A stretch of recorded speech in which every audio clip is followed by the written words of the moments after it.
Delta 547, wind 19016, runway 22 right, clear for takeoff. Runway 22 right, clear for takeoff, Delta 547. Taxi via Air traffic controllers protect our nation's airways.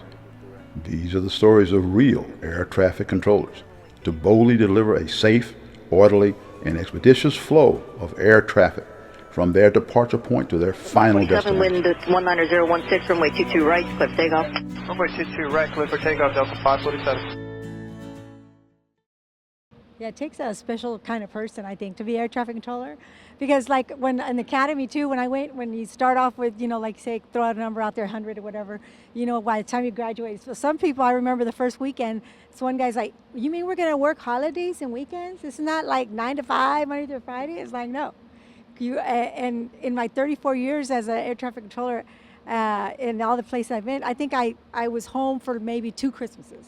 Like that's it. Like your work, because that's when everybody flies on the holidays. So that's when we're the most busiest. So we're working, but then also you go through like when you're going to the academy, when it's all simulated. But when someone crashes 2 planes and they're like, "You mean I could, if I make that mistake in real, I just killed hundreds of people?" And they just like, I'm out. They just couldn't handle that.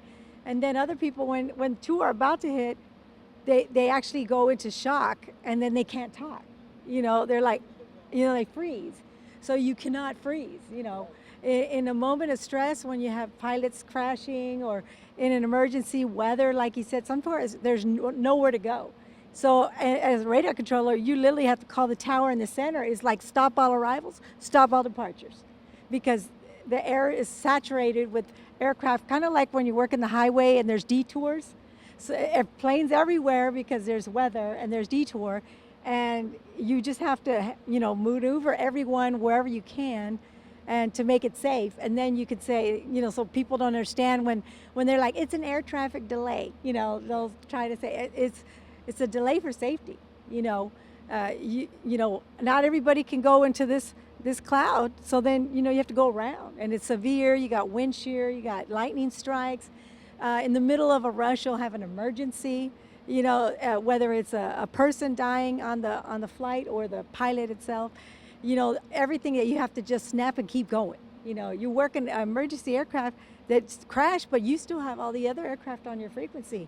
As shocked as you are, you have to keep going until someone relieves you so you can go de-stress. So some people, when they encounter that, they're just like, I can't, do that.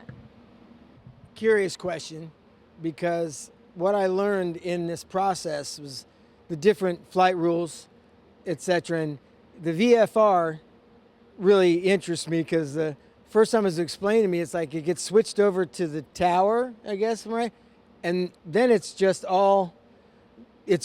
visual. I mean, you're looking at what you need to do to bring that aircraft in.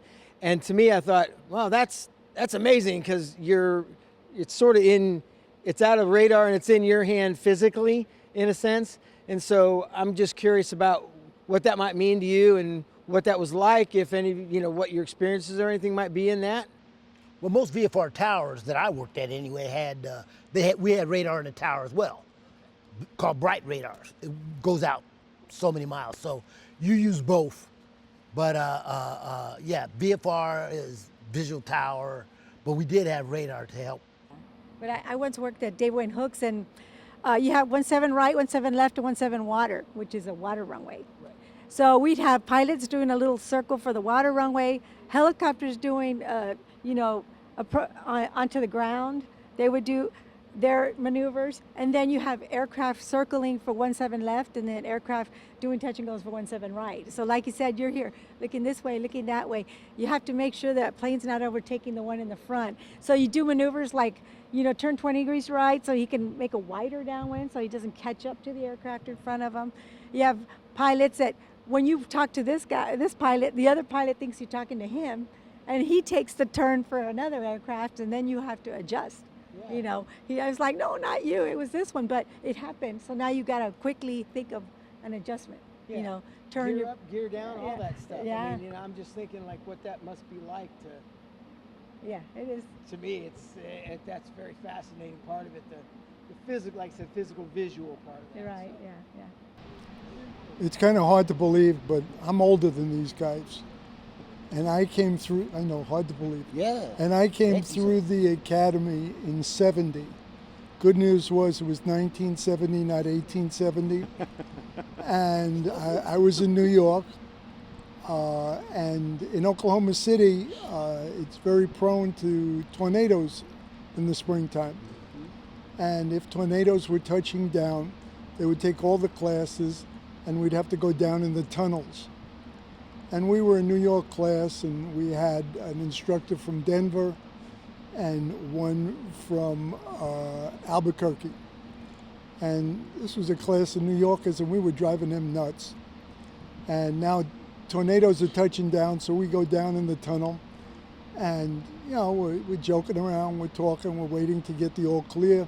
And there was another class there from Salt Lake, and one class there from Albuquerque. And all of a sudden, these guys just started walking out. They said, they're not going to be stuck in a tunnel with these guys from New York. They got to get away from us, and started going out. All right, 10 years later, I come back as an instructor after working in New York.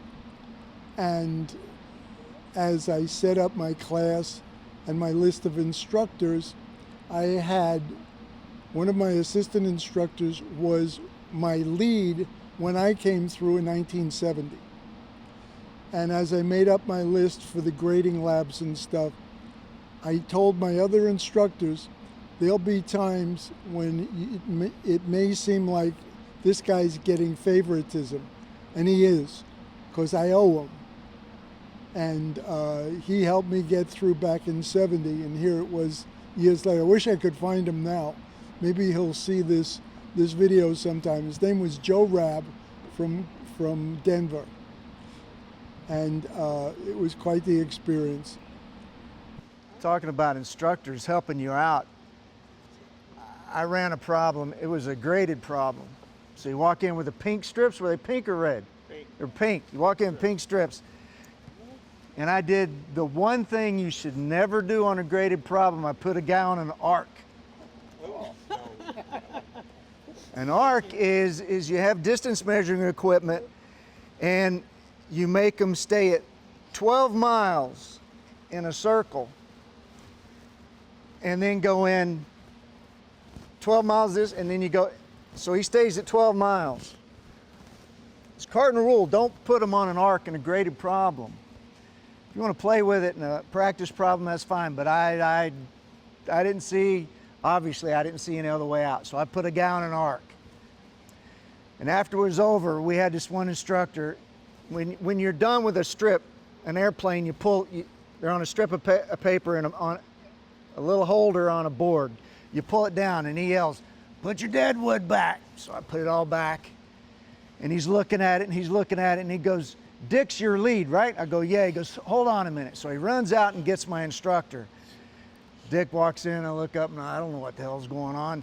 And they put their heads together, and all of a sudden they go, "Okay." And we walked out the door. I said, "What was that?" And he goes, he didn't know if it was good. And he goes, "Tim, I don't even know if it was good, but you passed it." And I said, "Thanks, Dick, I appreciate it." What possessed you to I have no idea. Who does that? He said, "Don't do that again." Both instructors, neither one could tell if I hit anybody on that arc. They tried, they must have talked 10 minutes, and they decided, we'll give him the benefit of the doubt. If he got the balls to put a guy on an arc, we're gonna let him pass. So. He must know what he's doing. Yeah, he must know what he's doing. Yeah, we know that. Sounded good. It sounded good. So I had an instructor help me out too. I owe him.